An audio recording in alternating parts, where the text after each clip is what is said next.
तुम मुझे बुरा समझते हो ना? तुम हो ही बुरी। मैं ये नहीं चाहती थी कि मैं रेहान और उसकी माँ को तकलीफ दूं।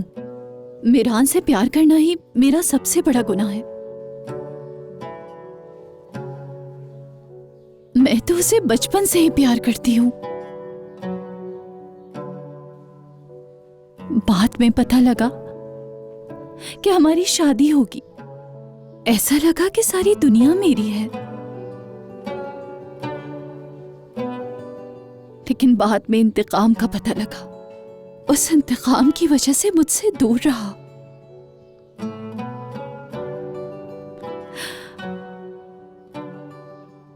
पहले इंतकाम इंतकाम कहते रहे, फिर मुझे कहा कि हम एक साथ नहीं रह सकते। अब कहो, क्या कहोगे तुम? क्यों किया इंतजार? बहुत बड़ी गलती की तुमने। एक बात बताओ, तुम रेहान से मुंह मोड़ सकते हो क्या? तुम्हारी सिचुएशन भी बिल्कुल मेरी तरह है। मुझ पे क्या गुजर रही है तुम नहीं जानते। ये एक ऐसी जगह है जिसमें ना गोलियां चलती हैं और ना ही तलवारें, बल्कि सिर्फ इंसानों के जज्बात से खेला जाता है। जिस तरह इस जंग में मैं नाकाम रही हूं, बिल्कुल इसी तरह तुम भी नाकाम रहे हो आजाद। बताओ क्या फर्क है हम दोनों में?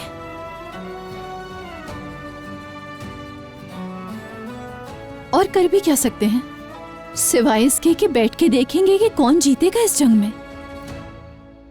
आजाद, तुम भी मेरी तरह एक ही ख्वाहिश रखते हो। रेहान तब वापस आएगी जब मिरान वापस आएगा। वो आएगा और रेहान को भी लेकर आएगा। मिरान रेहान को मेरे लिए वापस नहीं करेगा, लेकिन एक शख्स उसे वापस ला सकता है। कौन?